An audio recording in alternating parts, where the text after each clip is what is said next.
guys, this is a boat that I'm so proud to show y'all today. This is a 2005 model. This boat is 19 years old, and it was sold to a friend of mine up in Tennessee back then. He bought it from us originally, and he has put it through what he calls hell on earth since he's owned it. When he first got it, it was camouflage painted. I'm going to show you some pictures of it. It was camouflage painted. He did a lot of crappie fishing and duck hunting out of it. He sunk it at the bottom of the Mississippi River. He had four-wheelers on the front deck running it out to islands in the Mississippi River.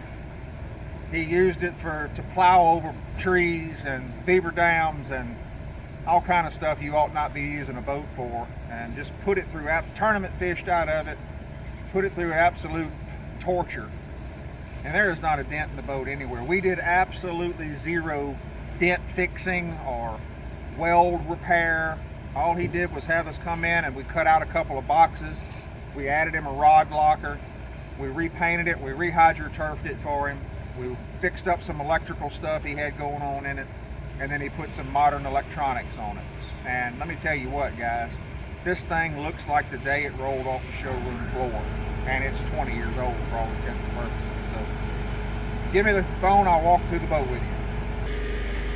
All right, sitting here at the helm, the first thing he did was he took the console that he originally had in here, was just a square standard console, and he replaced it with this bass boat style console. Put a tilt helm on it and sunk him a 12-inch Humminbird in the dash right there.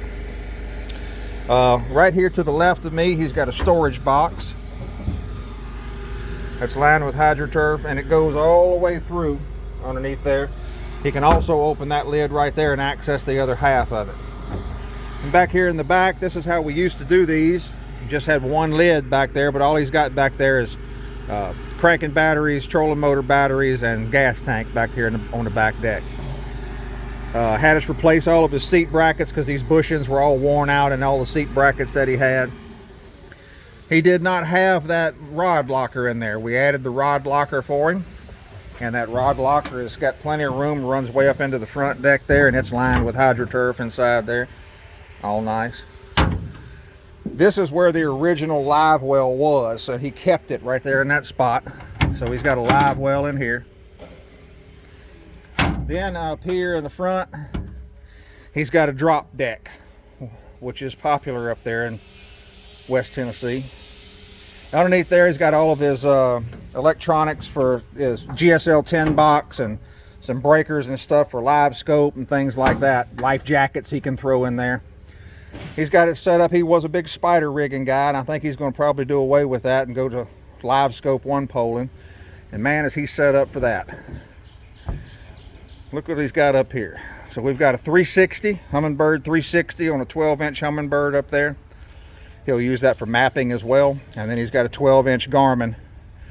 And he's got a pretty unique setup for that Garmin. I got the same one on my own boat too, and I like it. And I kind of gave him the idea for it, and he went with it on this one. I'm going to go over that one with you next. But man, check out this boat.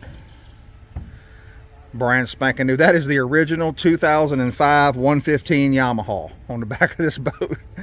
Still kicking. Still kicking. All right, let me show you this live scope setup.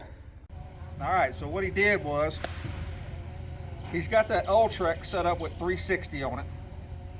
And I got the pedal to the Ultrex right underneath my left foot here. Then he went and bought an old Minn Kota trolling motor that I think was broken. It didn't need to be working. And we cut the motor off the bottom of it and take the camera down there and show him the live scope on it. So I'm sitting here controlling that live scope with my right foot. I'm controlling the trolling motor with my left foot, and both hands are free. So this is a great setup if you're not chasing specific individual fish. A lot of guys that are running down individual fish, tournament fishing out there, they want to have the trolling motor, the live scope on the trolling motor shaft, because the direction you're going is the direction that you're facing, is the direction that you're pointing, and you can always stay on the fish and following. Where that runs into problems is if you're fishing docks, if you're fishing brush piles, you can't use the spot lock and sit on a spot and still be able to independently turn the live scope. Now there are tons of turrets out there. They got hand turrets, they got We've used live scan before. They've got digital ones, all kind of different ones out there. So there ain't none of them as cheap as this. I mean, you go find a broken trolling motor that nobody wants for $100 or less. They may even give it to you. And I'm gonna tell you, when you take that heavy motor, that foot off the bottom, boy, it's so easy to turn. That old cable steered, it's nothing. You just look at that transducer down there. Back and forth, and I can make it go, you know, spin around, face the back of the boat that way, push it down the other way, make it go all the way there. I can see anywhere I want, but I've got it set in front of me where my foot is flat, and if I just push my toe down, it comes all the way back to here, and if I push my heel down, it comes all the way over to this side. Most of what I'm looking at is right here in front of me, and it's just heel toe right here like this, back and forth, back and forth. It's nice. A nice setup is a good thing. Now you look like you have two trolling motors in the front of the boat, but who are you trying to impress? I mean, this is the way you do it if you want to get it done right. That's the way I believe. So now this setup he's got from Beatdown, he can just loosen these knobs and you can turn this thing. If you're sitting off the side, you could have somebody sit on that side and run nothing but the trolling motor, and you could just sit here and run the live scope if you wanted to. But if you by yourself, of course, you could sit in the seat base in the center. I just had these chairs are sitting here and I just sat in it. Any one of these stations, you can take these pedals and move them and set them up to do this like that. So this Beatdown mount also raises up and locks in place up high. So if he was standing up and wanted to stand up, that live scope's right up here in your face. That's pretty neat, man, but we got it set with this drop deck he's got.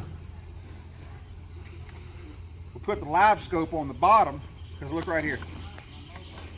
I mean, it's just easy to get to. It's right there in his face. If he wanted to bring it up a little higher, he could.